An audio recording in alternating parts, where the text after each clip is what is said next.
Para sa nagre-request ng tutorial nito, madali lang to mga lods.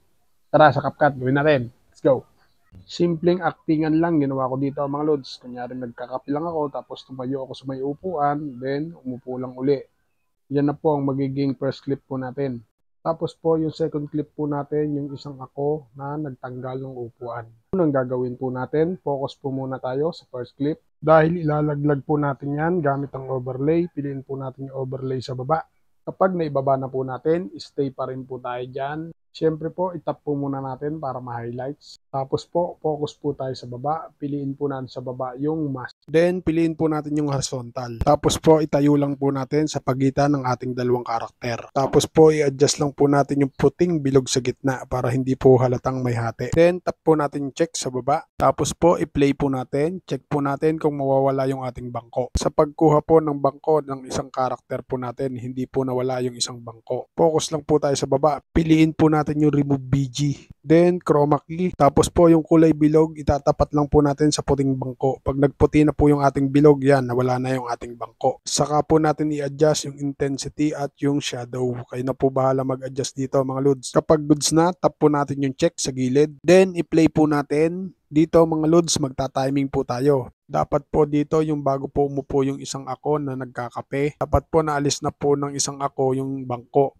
Para may timing po natin, in-adjust ko lang po yung speed niyan sa baba. Dapat po nakatap pa rin po tayo dyan. Tapos piliin po natin yung speed. Then normal, dahil nasa 1.5 speed po yan, ibinaba ko po sa 1.2. Hindi pa po tayo tapos dyan, stay pa rin po tayo dyan. Then focus po ulit tayo sa baba. Piliin po natin sa baba yung mask. Punta po tayo sa mask. Tapos po, stay lang po tayo dyan. Maglagay po tayo ng diamond o keyframe dyan. Then, abante po tayo. Focus po tayo sa isang karakter po natin habang nalapit dun sa guhit. Ilalayo natin yung guhit.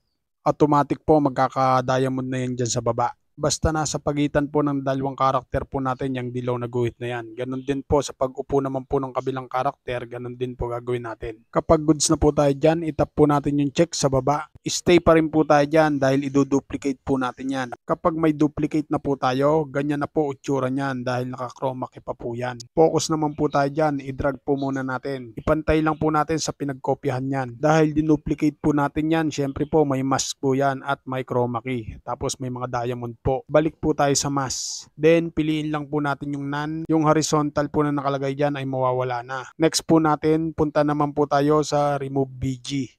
Dahil tatanggalin naman po natin yung chroma key niyan. Itap lang po natin yung reset. Tapos po, stay pa rin po tayo dyan. Piliin po natin dyan yung auto removal. Antayin lang po natin, mag-green check yan. Tapos check po natin. Finally, kapag all goods na po, ready to export na po natin to mga lods. Nasundan po ba? Sana nasundan at sana nakatulong. At kung nakatulong, pakishare mo naman ang video ito para mas marami pong makaalam. Paano mga lods? Salamat sa inyong panonood at thank you Lord. Peace out.